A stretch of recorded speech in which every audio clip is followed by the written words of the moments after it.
नमस्कार, स्वागत है आपका द वीक ऑफ शो में। मैं हूं आपके साथ ईसा अहमद, हाजिर हूं पूरे हफ्ते की सियासी हलचल लेकर।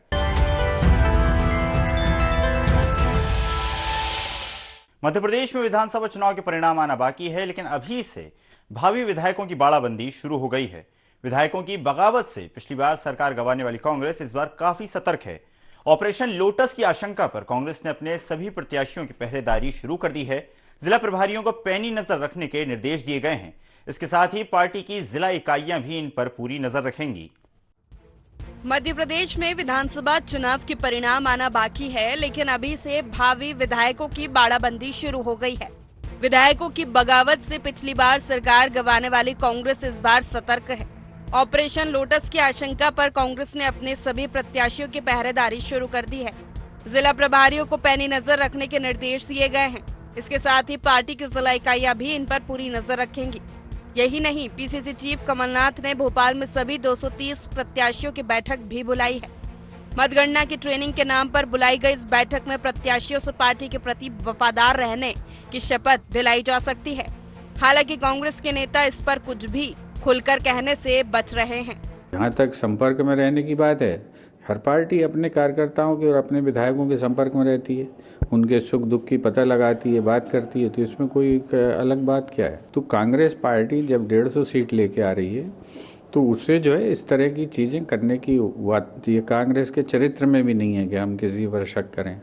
और हमारे सारे जो आने वाले विधायक हैं जो जीत के आ रहे हैं वो कांग्रेस के साथ हैं, कमलनाथ जी के साथ हैं। कांग्रेस की इस कवायद पर बीजेपी तंज कस रही है। बीजेपी का कहना है कांग्रेस को किसी पर विश्वास ही नहीं रहा, न वो जनता पर विश्वास करती है, न संवैधानिक संस्थाओं पर, और अब तो उसे अपने प्रत्याशियों पर भी भरोसा नहीं रहा।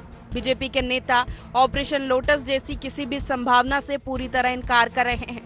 इनका दावा है कि पूर्ण बहुमत से एमपी में बीजेपी की सरकार बनने जा रही है। देखिए, कांग्रेस डरी हुई है, घबराई हुई है, बेचैन है। अरे भैया, भारतीय जनता पार्टी को जोरदार बहुमत आ रहा है, उतना प्रभावी और बढ़िया बहुमत आ रहा है कि हमें किसी की कोई जरूरत नहीं है। लेकिन कांग्रेस के भीतर एक दूसरे के प्रति कितना अविश्वास है कि वो नजर रख रहे हैं। अरे प्रत्याशी किसने बनाया? भाजपा ने कांग्रेस का प्रत्याशी नहीं बनाया, कांग्रेस के नेतृत्व ने कांग्रेस का प्रत्याशी तय किया है। पर उस पर नजर रखने के लिए कोई व्यक्ति, फिर पीसीसी, फिर एआईसीसी, कांग्रेस के अंदर कितनी ज्यादा गुटबाजी है और अविश्वास है, इससे ये ध्यान में आता है। 2018 में 15 साल के वनवास के बाद सत्ता में आई कांग्रेस 15 महीने ही सरकार चला पाई। उसके 22 विधायक भाजपा में चले गए। इस बार भी तमाम सर्वेक्षण और अनुमान दोनों पार्टियों के बीच कड़ा मुकाबला बता रहे हैं। ऐसे में दोनों पार्टियों को एक एक सीट की लगी है। कहते हैं दूध का जला छाछ भी फूंक कर पीता है। शायद इसीलिए कांग्रेस अभी से अपने विधायकों को साधने की कोशिश में लग गई है। Bureau report, IND 24। Madhya Pradesh में अगली सरकार का फैसला 3 दिसंबर को होगा। जनमत ईवीएम में कैद है और ईवीएम स्ट्रांग रूम में 3 लेयर सिक्योरिटी में रखी गई है। इसके बाद भी पॉलिटिकल पार्टियों को गड़बड़ी की आशंका है। दोनों ने निगरानी के लिए अपने एजेंट तैनात कर रखे हैं। ज्यादातर स्ट्रांग रूम के बाहर कांग्रेस के कार्यकर्ता पहरा दे रहे हैं। कई प्रत्याशियों ने तो स्ट्रांग रूम के बाहर ट्रेंड सिक्योरिटी गार्ड भी तैनात कर रखे हैं। देखिए रिपोर्ट। मध्य प्रदेश में अगली सरकार का फैसला 3 दिसंबर को होगा। जनमत ईवीएम में कैद है और ईवीएम स्ट्रांग रूम में 3 लेयर सिक्योरिटी में रखी गई है। इसके बाद भी पॉलिटिकल पार्टियों को गड़बड़ी की आशंका है। दोनों ने निगरानी के लिए अपने एजेंट तैनात कर रखे हैं। ज्यादातर स्ट्रांग रूम के बाहर कांग्रेस के कार्यकर्ता पहरा दे रहे हैं।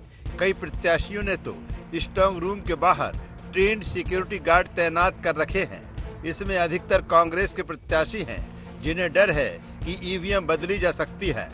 पूरे अधिकारी जो प्रशासन है भाजपा के इशारे पर पूरा काम कर रहे हैं, इसलिए हमको शंका है कि यहाँ भी कुछ धांधली हो सकती है। ईवीएम बदल सकते हैं, क्योंकि लोग जो है भाजपा इस बार अपनी हार स्वीकार कर चुकी है कि ये कुछ भी हथकंडे अपना सकते हैं। पूरा भाजपा के विधायक के इशारे पर लोग अधिकारी कर्मचारी काम कर रहे हैं। यही नहीं, चुनाव के दौरान गड़बड़ी की शिकायतों का दौर भी थमने का नाम नहीं ले रहा है। बीजेपी और कांग्रेस दोनों ने प्रशासनिक अधिकारियों पर चुनाव में गड़बड़ी का आरोप लगाया है। कांग्रेस ने 8 कलेक्टरों पर बीजेपी के एजेंट की तरह काम करने के आरोप लगाकर चुनाव आयोग से शिकायत की है, तो बीजेपी ने भी 4 कलेक्टरों पर पक्षपात करने की शिकायत चुनाव आयोग से की है। भिंड जिले के कलेक्टर संजीव श्रीवास्तव जो जिला के निर्वाचन अधिकारी हैं, उन्होंने चुनाव के दरमियान भारतीय जनता पार्टी के एजेंट बन के काम किया है। इससे अनुरोध किया है कि जिस दिन मतगणना होगी तो उस दिन कलेक्टर मतगणना में गड़बड़ी कर सकते हैं, भारतीय जनता पार्टी के लोगों की मदद कर सकते हैं। ये पुलिस प्रशासन ने, जिला प्रशासन ने जो 22 कार्रवाई की है भारतीय जनता पार्टी के प्रत्याशी सहित 302 की एफआईआर, भारत का पहला केस होगा। कोई व्यक्ति किसी गाड़ी की चपेट में आकर के एक्सीडेंटल उसमें उसकी डेथ हो जाती है तो प्रशासन कितना बाइज्ड है कि 302 की एफआईआर 20 लोगों के खिलाफ करता है। मैं पूछना चाहता हूं प्रशासन से, किसके दबाव में कार्रवाई की है और कैसे प्रशासन ने तय कर दिया 302 है? हालांकि इस मामले को लेकर दोनों पार्टियां आमने सामने हैं। कांग्रेस चुनाव में गड़बड़ी के पीछे भाजपा का हाथ बता रही है तो बीजेपी से हार की आशंका से उपजा डर। बीजेपी का कहना है कि कांग्रेस ने अपनी हार मान ली है और इसके लिए वो बहाने खोज रही है। भारतीय जनता पार्टी के जो दौर में जितने चुनाव हुए हैं सब में कुछ ना कुछ मशीनें ट्रकों में पकड़ी गई, कहीं पकड़ी गई। ये तो कांड हर जगह होते रहते हैं।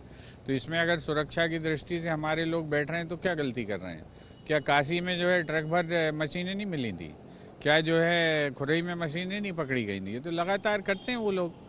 और जब उनकी ये हरकतें हर 4-5-6 चुनाव में देख चुके हैं तो हम सतर्क हैं। अधिकारी क्या कर रहे हैं? अधिकारी तो जो है आप देखें, अदालत ने आर्डर किया है कि ये अधिकारी जो है चुनाव कराने के योग्य नहीं है। ऐसे कलेक्टर बैठे हुए हैं। ईडी पे भरोसा नहीं, चुनाव आयोग पे भरोसा नहीं, राज्य शासन पे भरोसा नहीं, केंद्र शासन पे भरोसा नहीं, हाई कोर्ट पे भरोसा नहीं, सुप्रीम कोर्ट पे भरोसा नहीं। तो अब ये जो है इलेक्शन सिस्टम के ऊपर भी भरोसा नहीं कर रहे हैं। जहां ईवीएम स्ट्रांग रूम में रखी हुई है वहां पर अपने लठेतों को सुलाकर क्या साबित करना चाहती है कांग्रेस? क्या यहाँ लठराज है? क्या मध्य प्रदेश में जंगल राज है? इस प्रकार का जो कृत्य कांग्रेस कर रही है ये सिर्फ अपने हार की पीड़ा को छुपाने का प्रयास कर रही है। हारने के बाद में इलेक्शन पिटीशन में जाएंगे तो उसका ग्राउंड तैयार करने का काम कांग्रेस कर रही है। जब कांग्रेस हारेगी तो हार का ठिकाना किसी के माथे फोड़ना है तो अब इलेक्शन कमीशन। चुनाव में हमेशा ईवीएम की पवित्रता पर शक किया जाता रहा है। इसके साथ ही प्रशासनिक मशीनरी भी सवालों के घेरे में रहती आई है। हालांकि हर अग्नि परीक्षा में ईवीएम खरी उतरी है, वहीं मध्य प्रदेश का प्रशासनिक तंत्र भी बेदाग रहा है। देखना यह है कि इस चुनाव के बाद सियासी दल ईवीएम और प्रशासनिक तंत्र पर भरोसा कायम रख पाते हैं या नहीं। Bureau report, IND 24। छत्तीसगढ़ विधानसभा चुनाव 2023 में भारतीय जनता पार्टी और कांग्रेस ने नए चेहरों पर भरोसा जताते हुए उन्हें चुनावी रणभूमि में उतारा। वहीं आम जनता ने भी इस बार नए चेहरों पर भरोसा जताया, जिससे उन विधानसभा क्षेत्रों में वोटिंग प्रतिशत में फर्क देखने को मिला जहां नए चेहरे चुनावी मैदान में नजर आए। चुनावी समीकरण पर देखिए खास रिपोर्ट। छत्तीसगढ़ में इस बार दोनों दलों ने कई चुनावी प्रयोग किए हैं। उन्हीं में से एक है नए चेहरों पर दांव लगाना। कांग्रेस ने 31 और बीजेपी ने 43 नए चेहरों पर दांव लगाया था। महिला वोटर्स, आदिवासी सीटों के बाद नए चेहरे वाली सीटों पर भी वोटिंग प्रतिशत अधिक देखने को मिला है। इसकी एक बानगी है कि नए चेहरों वाली सीटों पर बढ़ा मतदान। दंतेवाड़ा में 9.26%, बलौदाबाजार में 1.89%, जयपुर में 1.55%, सामरी में 1.29%, कसडोल में 0.88%। वोटिंग प्रतिशत 2018 के मुकाबले बढ़ा है, तो वहीं कई प्रत्याशी जो पहले भी चुनाव में खड़े हो चुके हैं उनके विधानसभा में वोटिंग प्रतिशत में गिरावट देखने को मिली। कांग्रेस ने इसकी वजह इन विधानसभा क्षेत्रों में मतदाता की बढ़ती तादाद और सरकार के काम बता रही है। पूरे प्रदेश में अगर वोटिंग के प्रतिशत को आप निकालते हैं तो संतोषजनक है। कांग्रेस की जो घोषणा पत्र है जिसमें किसानों के लिए योजनाएं बताई गई है, महिलाओं के लिए योजना है, इस प्रदेश को लेकर योजनाएं बनाई गई, उससे मतदाता का रुझान है। और मुख्यमंत्री भूपेश बघेल सरकार के जो 5 साल के काम है उसके प्रति जनता का जो भरोसा विश्वास है, तो पूरे प्रदेश में मतदान का प्रतिशत देखते हैं तो बराबर है। पिछले की तुलना में मतदान ज़्यादा ही हुआ है और मतदाता भी बढ़े हुए हैं, तो प्रतिशत के रेशो का आप निकालते हैं तो ठीक ही है, वो किसी में कम ज़्यादा की बात ही नहीं। नए प्रत्याशी हैं, जहाँ नए चेहरे हैं वहाँ पे जरूर थोड़े से मतदान के प्रतिशत बढ़े हैं। उसका कारण भी है कि जहाँ पे मतदान के प्रतिशत बढ़े हैं उस विधानसभा क्षेत्र में मतदाता की संख्या भी बढ़ी है। तो ये दोनों उसका कारण है और कांग्रेस का घोषणा पत्र इसका मूल कारण है और भूपेश बघेल सरकार की योजनाएं इसका मूल कारण है। वहीं भारतीय जनता पार्टी नए चेहरों वाले विधानसभा क्षेत्रों में वोटिंग प्रतिशत बढ़ने को सरकार के खिलाफ आक्रोश बता रही है। बीजेपी का कहना है कि इस बार छत्तीसगढ़ के लोगों ने सत्ता परिवर्तन के लिए वोट डाले हैं। कांग्रेस को इतना ही आत्मविश्वास है तो वो एक तरफ 75 पार का नारा देके फिर अपने प्रत्याशियों से ये क्यों कहते हैं कि भैया आप प्रमाण पत्र लेके हमारे पास आ जाना, उनको छुपाना, ये सब कांग्रेस की रणनीति क्यों चल रही है? उन्हें मालूम है कि उन्हें बहुमत नहीं मिल रहा है। जनता ने वोट कर दिया है, युवाओं ने उनके साथ हुए अत्याचार, पीएससी घोटाले और अपने भविष्य को निखारने के लिए वोट किया है। महिलाओं ने महतारी वंदन योजना से प्रभावित होकर अपने सशक्तिकरण और सुरक्षा के लिए वोट किया है। किसानों ने एक मुश्त राशि पाने, 2 साल का बोनस लेने के लिए, 3100 रुपए का समर्थन मूल्य पाने के लिए वोट किया है। और अब छत्तीसगढ़ फिर से विकास की राह पर चलने लगेगा। 3 दिसंबर को ये जो 5 साल का कुशासन चला है उसका अंत होगा। छत्तीसगढ़ में दोनों दलों ने अपने विधायकों से उपजी नाराजगी को रोकने के लिए नए चेहरों पर दांव लगाया है। मतदान के बाद दोनों दल अपने इस प्रयोग के नतीजों के इंतजार में हैं। 3 दिसंबर को मतगणना के बाद पूरी तस्वीर साफ हो जाएगी कि इस बार मतदाताओं ने कितने नए चेहरों को सेवा का मौका दिया है और कितने पुराने चेहरों पर भरोसा जताया है। इन सीटों के परिणाम अगले चुनाव में भी बहुत से नेताओं का राजनीतिक भविष्य तय करेंगे। कैमरामैन मनीष हरपाल के साथ ब्यूरो चीफ निधि प्रसाद की रिपोर्ट। मध्य प्रदेश में विधानसभा चुनाव के बाद नतीजों का इंतजार है। जोड़ घटाव लगातार जारी है, सबके अपने अपने अनुमान है। तो वहीं सियासी दल भी अपनी सरकार बनाने का दावा कर रहे हैं।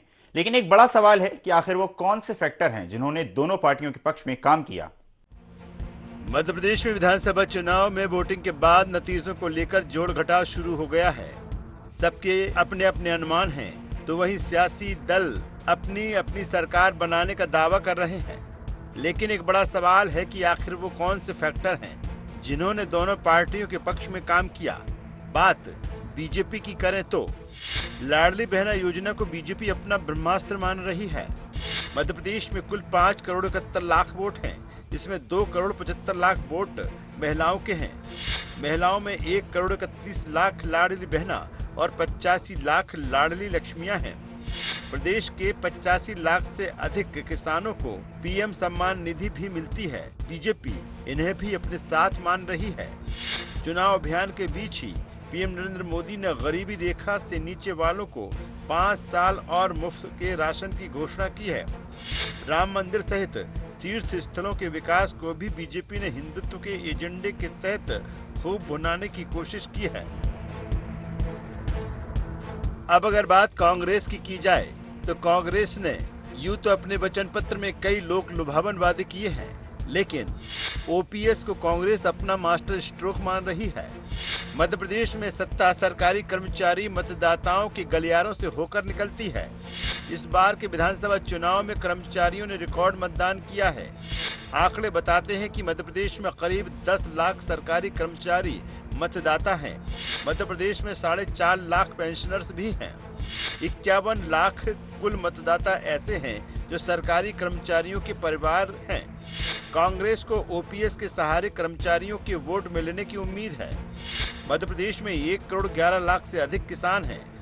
कांग्रेस को अपने कर्ज माफी के ऐलान से किसानों का साथ मिलने की उम्मीद है। कांग्रेस को जातिगत जनगणना के वादे से भी चुनाव में फायदे की उम्मीद है। दोनों पार्टियां अपने इन्हीं ब्रह्मास्त्रों के सहारे चुनावी जंग जीतने का दावा कर रही हैं।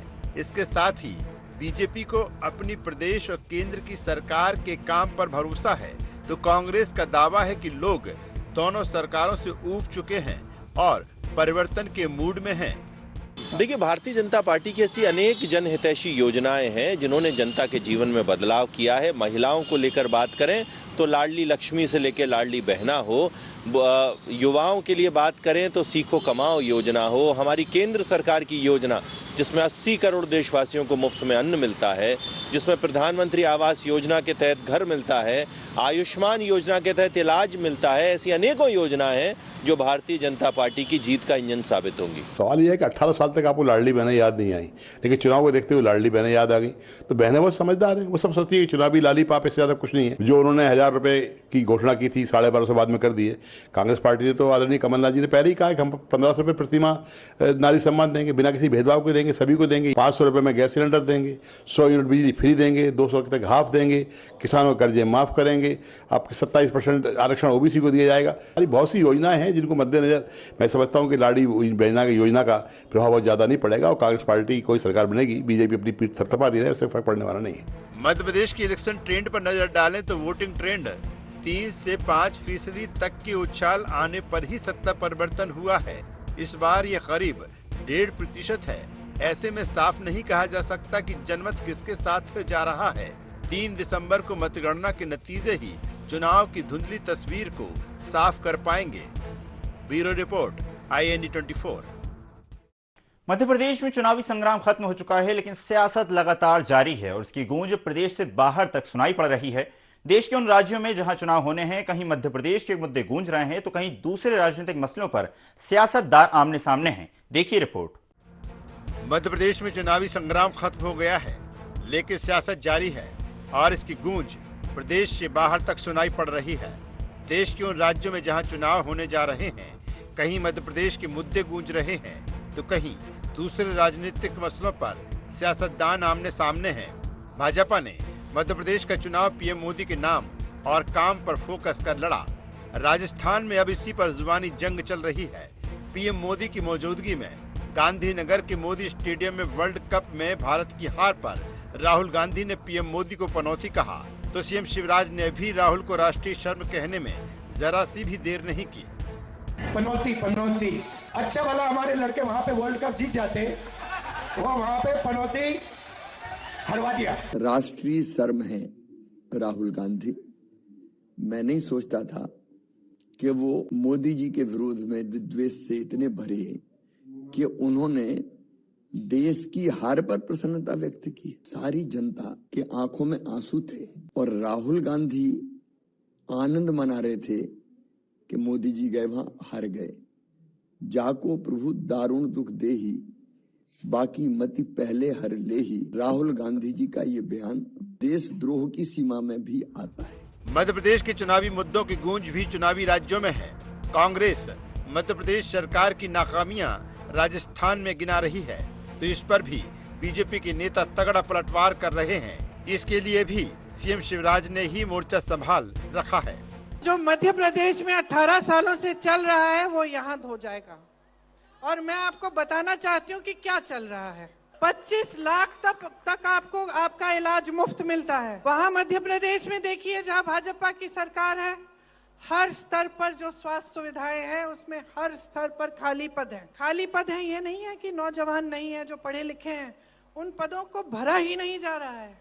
जहां जहां ये लोग आपके लिए काम कर सकते थे उन्होंने किया नहीं। जहां इनके प्रदेश हैं वहां सबसे ज्यादा महंगाई, सबसे ज्यादा परेशानी, किसान भी परेशान है, वहां तो खाद की भी किल्लत है। और ये दोनों भाई और बहन झूठ की मशीन है, लगातार झूठ बोलते हैं। अब प्रियंका जी मध्य प्रदेश गई तो राम 13 साल के लिए वनवास गए थे। अब भारत का बच्चा जानता है कितने दिन के लिए। कुछ भी बोलना। अब मध्य प्रदेश में कहते थे केवल 21 लोगों को रोजगार मिला, जबकि 50,000 को नियुक्ति पत्र मैंने अपने हाथों से बांटे। राजस्थान ही नहीं दूसरे राज्यों में भी मध्य प्रदेश की चर्चा है। सीएम शिवराज सिंह चौहान के साथ बीजेपी और कांग्रेस के दूसरे दिग्गजों ने भी चुनावी राज्यों में मोर्चा संभाल रखा है। इन्हीं में से एक भाजपा के फायर ब्रांड नेता गृह मंत्री डॉक्टर नरोत्तम मिश्रा ने तेलंगाना में चुनावी मोर्चा संभाल रखा है। वो मध्य प्रदेश के सुशासन और विकास का मॉडल वहां पेश कर रहे हैं। तो वहीं पीसीसी चीफ कमलनाथ ने सोशल मीडिया पर पोस्ट कर शिवराज और नरोत्तम मिश्रा पर दूसरे राज्यों में मध्य प्रदेश का झूठ परोसने का आरोप लगाया है। कुल मिलाकर कहें तो मध्य प्रदेश सहित 5 राज्यों में चुनावी नतीजे 3 दिसंबर को आ जाएंगे, लेकिन सियासत का दौर अभी थमने वाला नहीं है। अगले साल लोकसभा चुनाव होने हैं।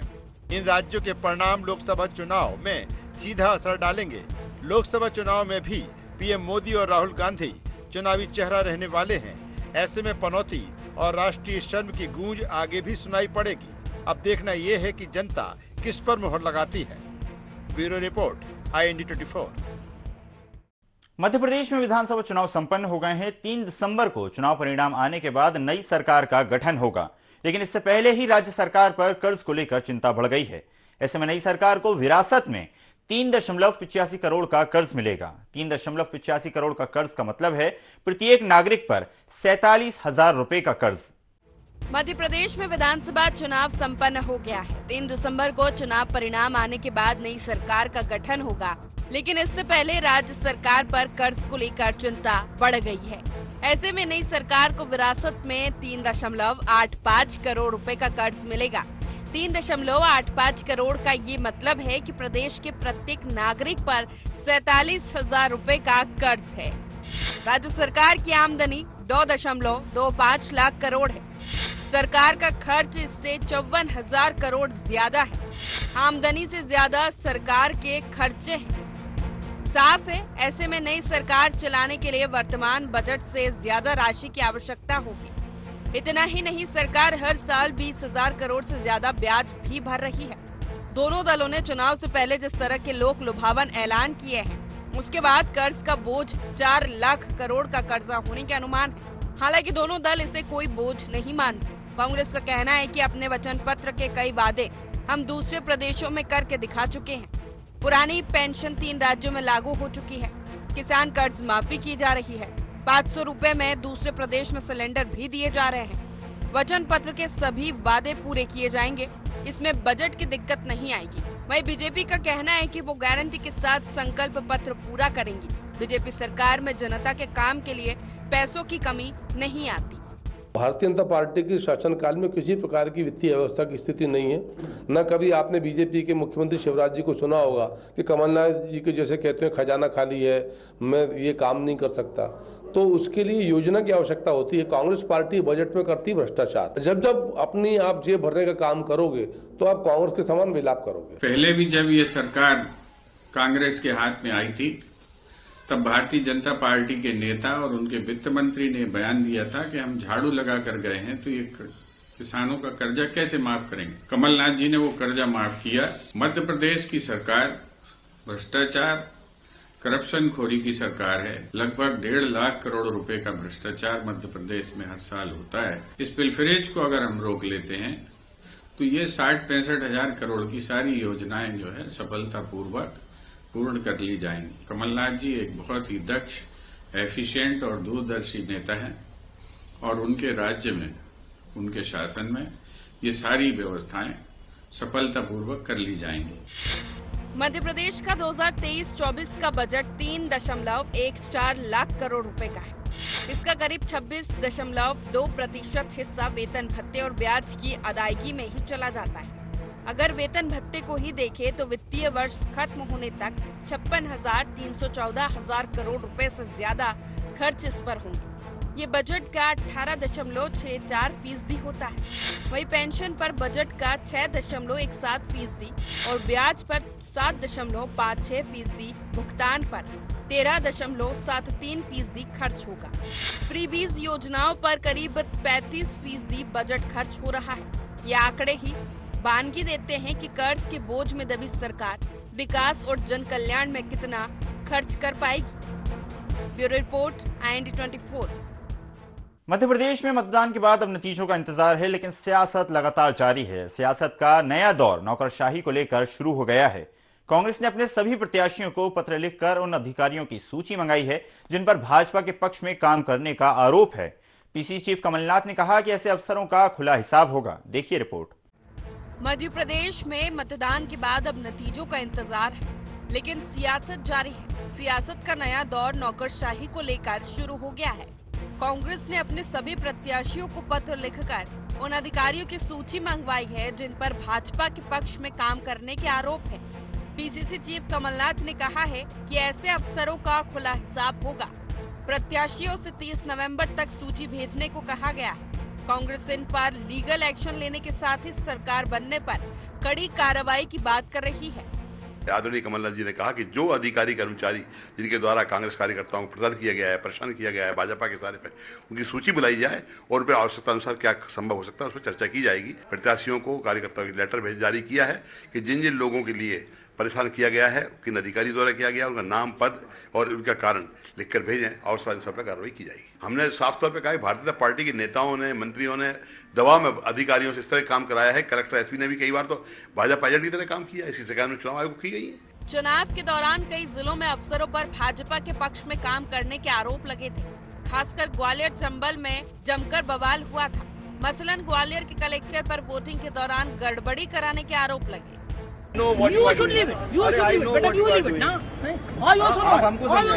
बजाओगे बीजेपी की? नहीं, कितना बजाओगे बीजेपी? ये हाल है, ये हाल में? अरे कितना करोगे यार? कितना बजाओगे बीजेपी की? कितना बजाओगे बीजेपी?